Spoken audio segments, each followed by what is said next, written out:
Hey guys, so today we are going to be learning more in depth about the sonnet. The sonnet is a very specific type of poetry that really started in the Renaissance era. Renaissance era. And remember, all my videos are one and done, so if I make a mistake, just deal with me, please. All right, so with the sonnet, the first thing we need to make sure that we understand when we look at any sort of poetry is what we call the meter or the stressed syllables in a word. So usually in English, and says most European languages, words of more than one syllable alternate stressed and unstressed syllables. Okay, so the word imagination is pronounced with stresses on the second and fourth syllables. So there are, let's do them, imagination.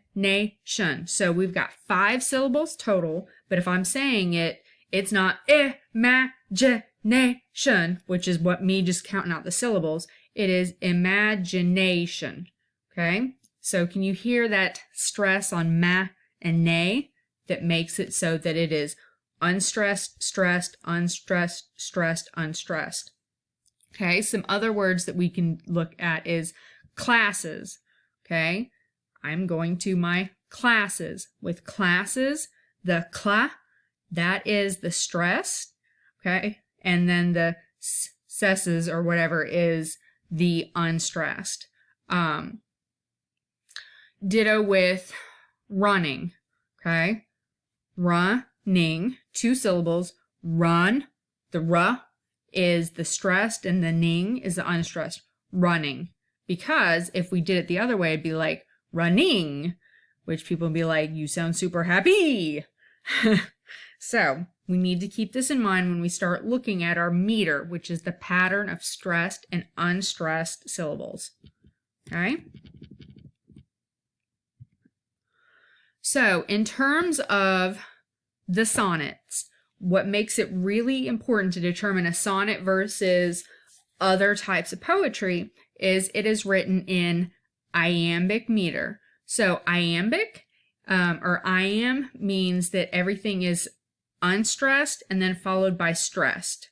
Okay, so as it here it gives the word of alone. It's not alone. Alone would be stressed and unstressed. We say the word alone. Is unstressed, lone is stressed. Okay, so as here I'm reading it. An iamb is a metric foot, 1 unit of meter or rhythm in a poem that includes an unstressed syllable followed by a stressed syllable.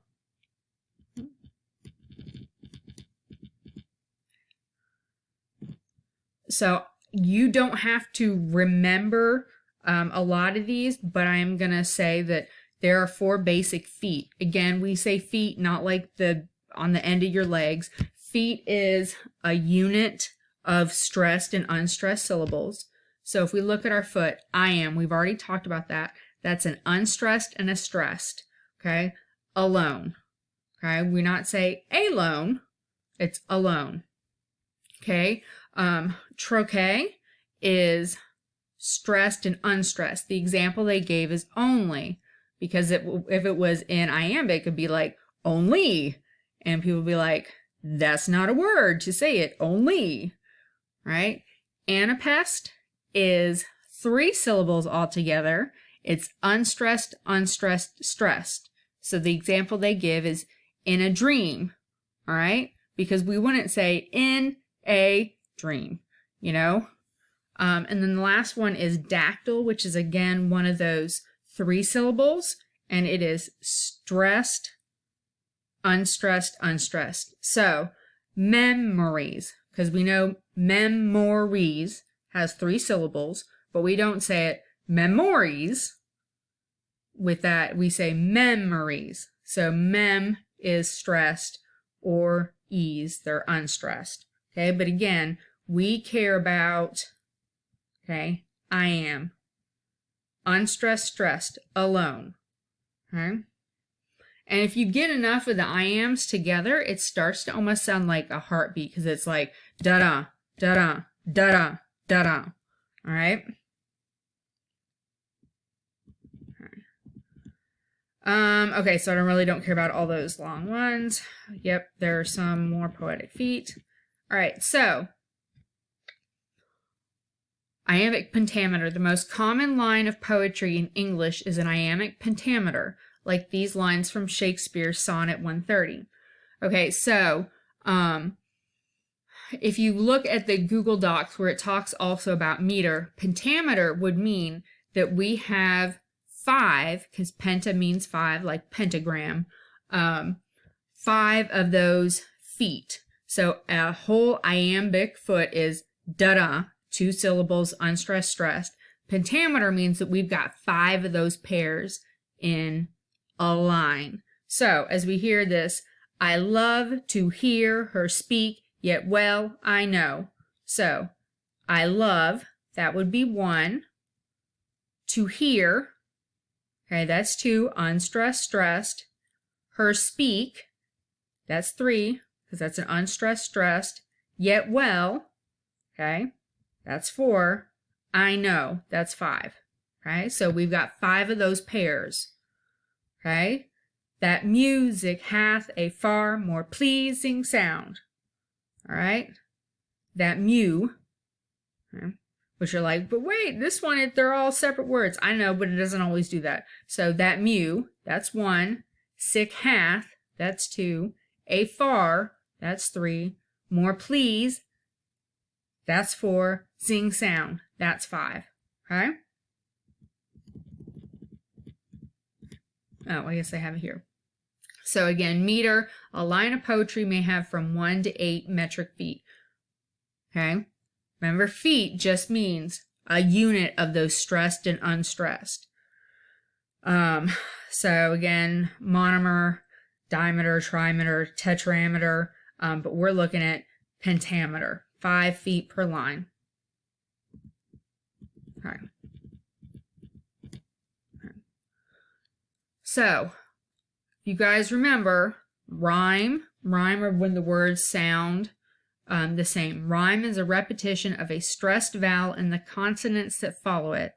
The consonants before the vowel are different. The following words rhyme: trick, quick, lick, plick. Okay? A good one is like two, blue, moo, sue. I mean, those are all rhyming words. Okay?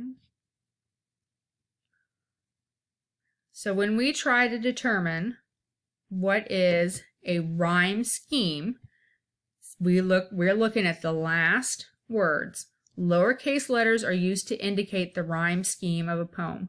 My mistress' eyes are nothing like the sun. Okay? So sun is the word, and that's an A, because we have nothing else that is rhymed with A. Coral is far more red than her lips red. Okay? Well, sun and red don't rhyme, so that's a new type of rhyme. Okay, so that's a B. If snow be white, why then her breasts are dun. Okay, sun and dun rhyme, that's a rhyme, so we call that A again, because those are rhyming words. If hairs be wires, black wires grow on her head. Okay, red and head, they rhyme, so that's a B. So it goes A, B, A, B.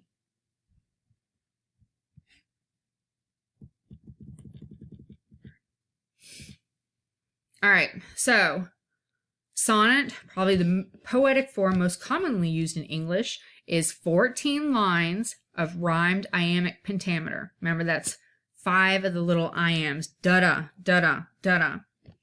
So there are 2 major types of sonnets that you'll need to be able to identify. Either the Italian, which is also known as the Petrarchan, or the English, which is the Shakespearean. We're going to be focusing on Shakespearean, but I still want you to know what the Italian is. Okay. So, the rhyme scheme for the Italian, this is the big one, is A, B, B, A, B, B, A. And then either can be C, D, E, C, D, E, or C, D, C, D, C, D. All right?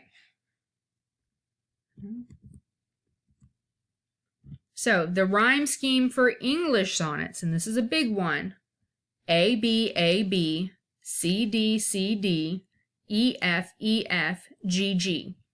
Okay, so it's got 3 quatrains. Those are the set of 4 lines. So that's a quatrain, that's a quatrain, that's a quatrain, and a final couplet. That GG is a couplet. So let's take a look at, these are examples of sonnets.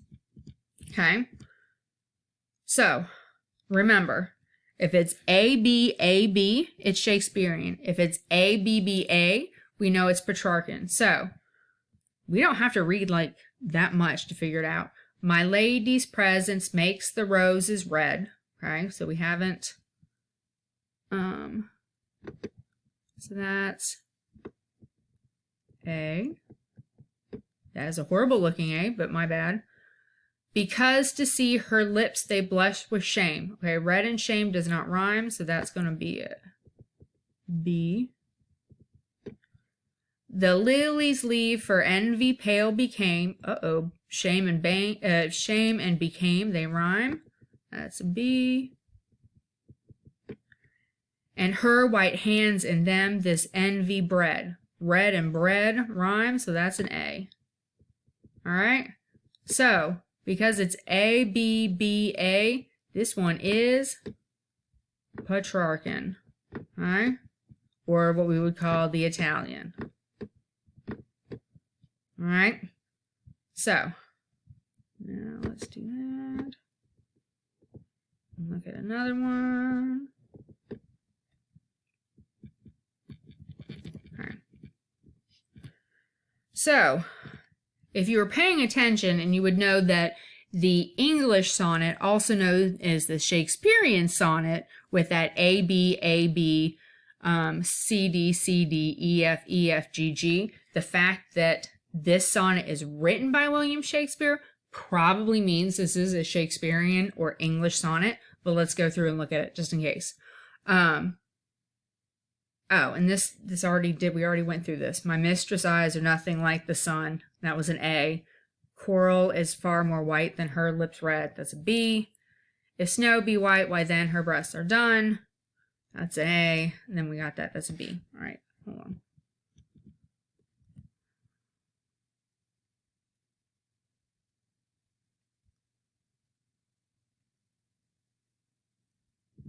Okay.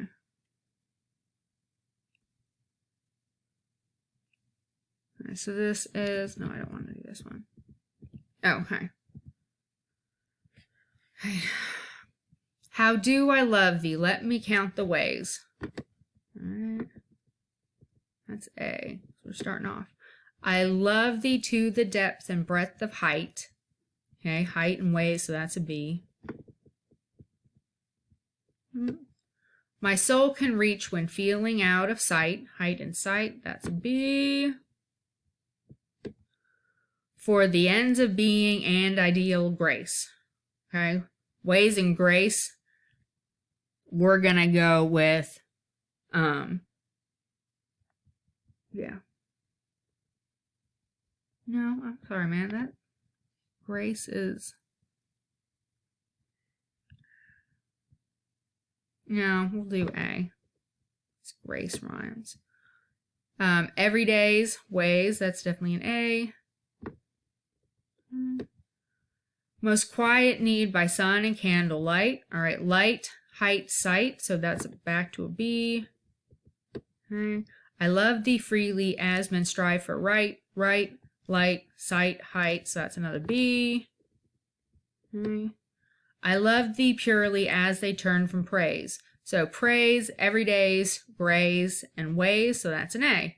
So again, we most definitely have a Petrarchan / Italian sonnet. All right, y'all, we will be analyzing more Shakespearean sonnets in depth in a bit. All right.